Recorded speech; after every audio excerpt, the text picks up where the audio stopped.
بسم اللہ الرحمن الرحیم۔ السلام علیکم۔ آج کی اس ویڈیو میں ہم آپ کو بتائیں گے وہ 5 جانور کون سے ہیں جن کی دعا اللہ تبارک و تعالی فوراً قبول کرتا ہے، اور اگر کوئی شخص ان پر ظلم کرے تو اللہ تبارک و تعالی ان کی بد دعا بھی قبول کرتا ہے۔ لہٰذا نہایت ہی معلوماتی ویڈیو ہے، گزارش ہے کہ آخر تک ضرور دیکھیے گا۔ محترم ناظرین، حضرت سلیمان علیہ السلام اللہ تبارک و تعالی کے وہ برگزیدہ پیغمبر ہیں جو کہ حضرت داؤد علیہ السلام کے فرزند ہیں۔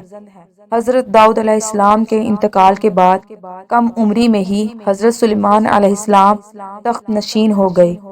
آپ علیہ السلام کا سلسلہ و نسب حضرت ابراہیم علیہ السلام سے جا ملتا ہے، اور اللہ تبارک و تعالی نے حضرت سلیمان علیہ السلام کو بہت سے معجزے عطا فرمائے تھے، جن میں سے ایک یہ ہے: نمبر 1، ایسی عظیم بادشاہت جو ان سے پہلے کبھی کسی کو نہ ملی اور نہ ہی ان کے بعد کسی کو میسر آئی۔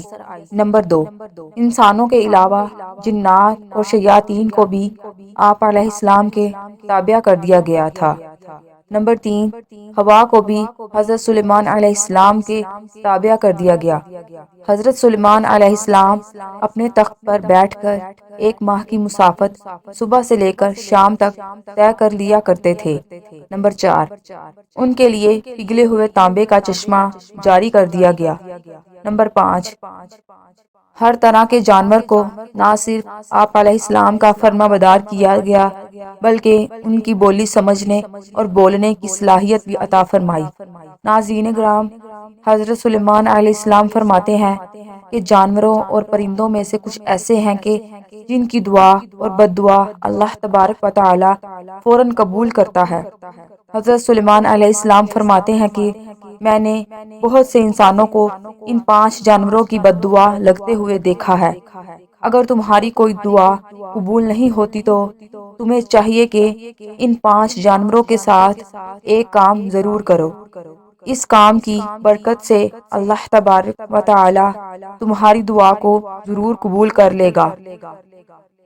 پیارے ناظرین، آپ جانتے ہیں کہ یہ 5 جانور کون سے ہیں کہ جن کے بارے میں حضرت سلیمان علیہ السلام کا یہ قول ہے کہ ایک مرتبہ حضرت سلیمان علیہ السلام کو یہ خبر ملی کہ کسی نے کتوں کو زہر دے کر مار دیا ہے۔ آپ علیہ السلام فوراً اس شخص کے گھر پہنچ گئے۔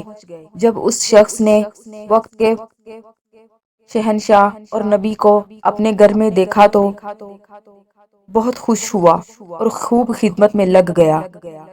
وہ شخص کہنے لگا کہ اے اللہ کے نبی، آپ نے آنے کی زحمت کیوں کی؟ آپ مجھے حکم کر دیتے تو میں سر کے بل چل کر آپ علیہ السلام کی خدمت میں حاضر ہو جاتا۔ حضرت سلیمان علیہ السلام نے اس بندے کو کہا کہ اپنے سارے گاؤں والوں کو اکٹھا کر لو، میں تمہیں ایک بات بتانے والا ہوں۔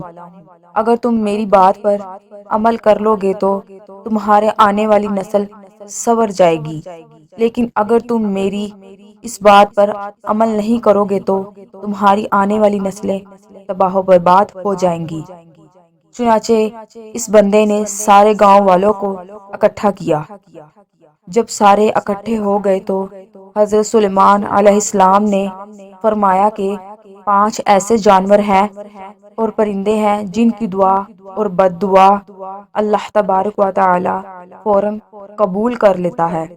نمبر 1، حضرت سلیمان علیہ السلام نے فرمایا کہ کبوتر ایک ایسا پرندہ ہے جو اللہ تبارک و تعالی کی حمد و ثنا اور نبیوں سے محبت کرنے والا پرندہ ہے۔ کبوتر کا یہ عمل دنیا کے تو تمام پرندوں سے بڑھ کر ہے، اور باقی پرندوں کی نسبت کبوتر سب سے بڑھ کر عبادت گزار پرندہ ہے۔ کہا جاتا ہے کہ کبوتر جب بھی نیند سے بیدار ہوتا ہے تو اللہ اللہ کا ورد کرتا ہے اور دن رات اللہ تبارک و تعالی کی عبادت میں گزارتا ہے۔ کبوتر تمام پرندوں کی نسبت زیادہ بلندیوں پر جا سکتا ہے۔ یہ بہت اونچا اڑتا ہے، جبکہ کبوتر کا پیچھا عقاب کرتا ہے۔ جب عقاب کبوتر کا شکار کرنے کے لیے اس کو پکڑنے کی کوشش کرتا ہے تو کبوتر خود کو بچانے کے لیے بہت زیادہ بلندی پر چلا جاتا ہے، اور یوں عقاب کے لیے اتنی زیادہ بلندی پر جانا مشکل ہو جاتا ہے، اور اس طرح سے کبوتر خود کو بچانے میں کامیاب ہو جاتا ہے۔ کبوتر یہ سوچتا ہے کہ میں جتنا زیادہ اونچا اڑوں گا اتنا ہی اللہ تبارک و تعالی کے نزدیک پہنچ جاؤں گا۔ نمبر 2، حضرت سلیمان علیہ السلام نے بلی کے متعلق ارشاد فرمایا کہ میں نے بے شمار متقی اور پرہیزگاروں کو دیکھا ہے جنہوں نے اللہ تبارک و تعالی کی یاد میں دن رات گزارے ہیں کہ اللہ تبارک و تعالی ان لوگوں کی دعائیں بھی اتنی جلدی قبول نہیں کرتا جتنی جلدی بلی کی دعا کو قبول کرتا ہے۔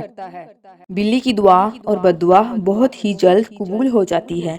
بلی جس شخص سے خوش ہوتی ہے اور دعا دیتی ہے تو وہ شخص کامیاب ہو جاتا ہے، اور اگر بلی کسی کو بد دعا دے دے تو اس کی دنیا اور آخرت خراب ہو جاتی ہے۔ حدیث مبارکہ میں ہے کہ رسول اللہ صلی اللہ علیہ وسلم نے ایک عورت کو جہنم میں دردناک عذاب میں دیکھا کہ جس نے بلی کو ایسی حالت میں گھر میں باندھ کر رکھ دیا کہ وہ بھوکی پیاسی رہی اور اس وجہ سے وہ تڑپ تڑپ کر مر گئی۔ نمبر 3، پھر حضرت سلیمان علیہ السلام نے فرمایا کہ چڑیا ایک ایسا پرندہ ہے جس کو اللہ تبارک و تعالی نے بے حد پسند فرمایا ہے۔ حضرت سلیمان علیہ السلام نے چڑیا کی 3 خصوصیات بیان فرمائی۔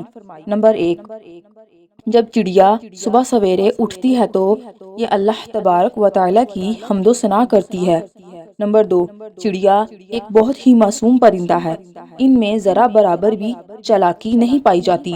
نمبر 3، چڑیا اللہ تبارک و تعالی پر بہت بھروسہ رکھتی ہے اور ان کا یقین ہے کہ جو رب ہمیں صبح نئی زندگی دے گا تو وہ کھانے پینے کا بھی بندوبست کر دے کہ کافی ہے ہمارے لیے اور ہمیں کچھ کرنے کی ضرورت نہیں۔ نمبر 4، حضرت سلیمان علیہ السلام نے فرمایا کہ لوگوں کا کہنا ہے کہ کتا ایک ناپاک جانور ہے، اس وجہ سے لوگ کتوں کو مارتے ہیں اور خیال کرتے ہیں کہ کتوں کو مارنے سے گناہ نہیں ملتا۔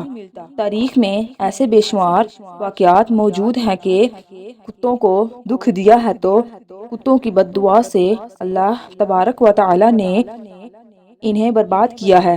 اللہ تبارک و تعالی نے کتوں کو مارنے والوں کو جہنم میں ڈال دیا، اور جن لوگوں نے کتوں سے پیار کیا تو اللہ تبارک و تعالی نے ایسے لوگوں کی بخشش فرما دی۔ جان لیجئے کہ قرآن پاک میں بھی کتوں کا ذکر آیا ہے، جس طرح اصحاب کہف میں کتوں کا ذکر آیا ہے جو کہ اللہ تبارک و تعالی کے ولیوں سے محبت کی بنا پر جنت میں داخل ہوگا۔ جان لیجئے کہ کتے کا تھوک ناپاک ہے، لیکن کتے کو ہاتھ لگانے سے وضو نہیں ٹوٹتا، مگر کتوں کو گھر میں رکھنا حرام ہے کیونکہ کتے فرشتوں کو دیکھ کر بھونکتے ہیں۔ یہی وجہ ہے کہ جس گھر میں کتے موجود ہوں تو اس گھر میں رحمت کے فرشتے داخل نہیں ہوتے، جبکہ انسان اپنی کھیتی باڑی یا جانوروں کی حفاظت کے لیے گھر سے دور کسی جگہ پر کتا رکھ سکتا ہے لیکن گھر کے اندر نہیں رکھ سکتا۔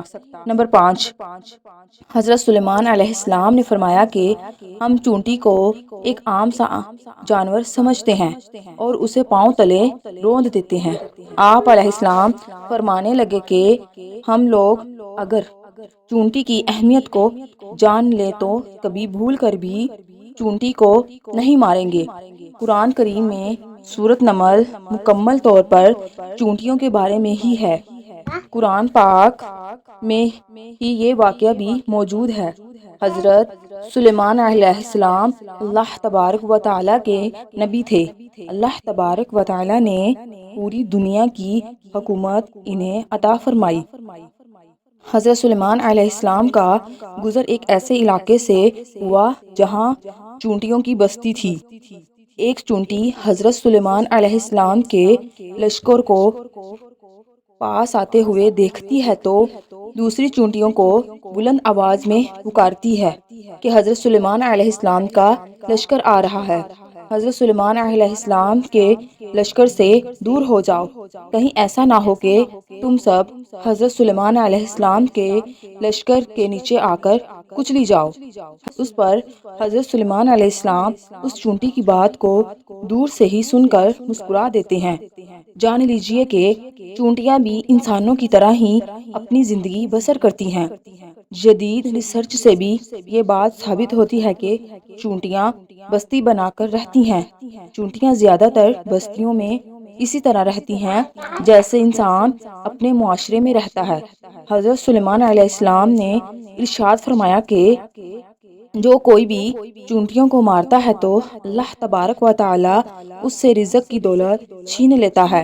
اگر کوئی چونٹی انجانے میں پاؤں کے نیچے آ کر مر جاتی ہے تو وہ ایک الگ بات ہے، لیکن کبھی بھی جان بوجھ کر چونٹی کو مارنے کی غلطی نہیں کرنی چاہیے، اور اگر تم یہ غلطی جان بوجھ کر کرو گے تو رزق سے ہاتھ دھو بیٹھو گے، اور اگر کوئی چیز آپ کے ہاتھ سے گر جائے تو اسے چونٹیوں کے لیے رہنے دیا کریں، اس طرح وہ آپ کو دعائیں دیں گی جس سے اللہ تبارک و تعالی آپ کے رزق میں اضافہ کرے گا۔ لیکن علماء کرام یہ بھی بتاتے ہیں کہ چونٹیوں کی بعض اقسام زہریلی بھی ہوتی ہے، جو اگر جسم کے کسی حصے پر کاٹ لے تو وہاں پر سوجن وغیرہ آ جاتی ہے۔ لہٰذا اس بات کو دلیل مانتے ہوئے علماء کرام کا کہنا ہے کہ اگر انسانوں کو چونٹیوں سے خطرہ ہو تو انہیں مارا بھی جا سکتا ہے۔ محترم ناظرین، حضرت سلیمان علیہ السلام نے یہ 5 باتیں لوگوں کو بیان کرنے کے بعد انہیں فرمایا کہ اب میں آپ کو ایک ایسی راز کی بات بتانے والا ہوں کہ کبھی بھی کسی جانور یا پرندے کو جان بوجھ کر نہ مارو، کیونکہ وہ بھی اللہ تبارک و تعالی کی مخلوق ہیں۔ ہم نے اللہ تبارک و تعالی کی مخلوق کو کبھی بھی نقصان نہیں پہنچانا چاہیے۔ اللہ تبارک و تعالی کی مخلوق سے جس قدر ہو سکے پیار سے پیش آنا چاہیے۔ اللہ تبارک و تعالی سے دعا ہے کہ نیکی کی بات کو سننے، سمجھنے اور اس پر عمل کرنے کی طاقت و توفیق مرحمت فرمائے، میرا سنانا اور آپ کا سننا قبول و منظور فرمائے، آمین یا رب العالمین۔